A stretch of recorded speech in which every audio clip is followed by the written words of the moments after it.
Rain lashed the windows. Emma huddled on the worn sofa, its faded fabric offering little comfort. The apartment felt vast, empty, like her life. 6 months ago, Sarah, my closest confidant, my rock, was ripped away in a car accident.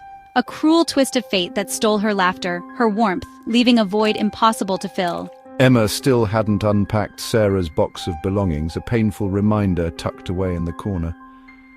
The silence was broken only by the intermittent buzz of her phone. It lay on the coffee table, screen cracked, a metaphor for her own fractured existence.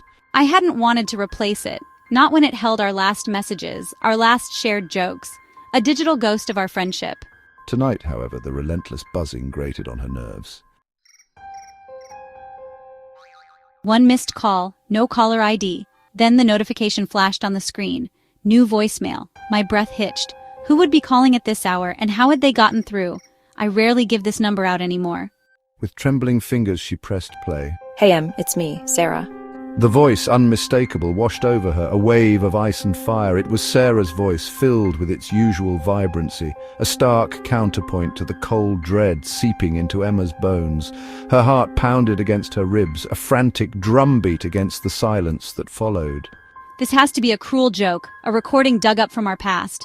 But deep down, a terrifying possibility took root. I need your help, Em. The voice dissolved into a burst of static, the line crackling with an unnatural energy. Emma pressed the phone closer, as if proximity could somehow clarify the message, banish the growing unease. Emma. The static seemed to whisper, weaving itself into unsettling patterns, phantom voices whispering her name. The room grew colder, the air thick and heavy. The shadows from the swaying trees outside the window morphed into menacing figures. The apartment, once a sanctuary, now felt like a cage, the silence pressing in, punctuated only by the unsettling hum of the refrigerator, which suddenly seemed too loud, too present. Panic clawed at her throat. This was a nightmare, she told herself, her grip on reality slipping. She needed to get out, to escape the suffocating confines of the apartment.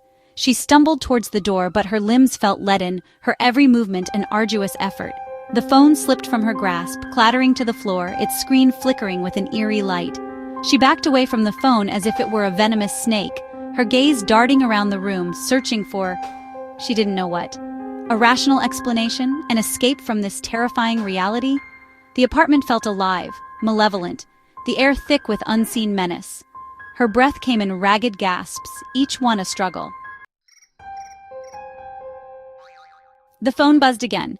Another voicemail. This time, the caller ID displayed a name. Her own. Emma stared at the phone, her blood turning to ice. This is a collect call from Sarah. To accept the charges, press 1. To deny. A beat of silence. To deny? The voice was cut short by a blood-curdling scream. Emma's scream. She hadn't moved, hadn't touched the phone. The voice was coming from the apartment itself, as if the walls were alive, echoing with terror. And then, she realized with chilling certainty, it wasn't her own fear she heard reflected back at her. It was Sarah's. The phone went dead. Silence descended once more, heavier and more ominous than before. Emma was left standing in the darkness, the chilling realization dawning on her. This was far from over. This was only the beginning.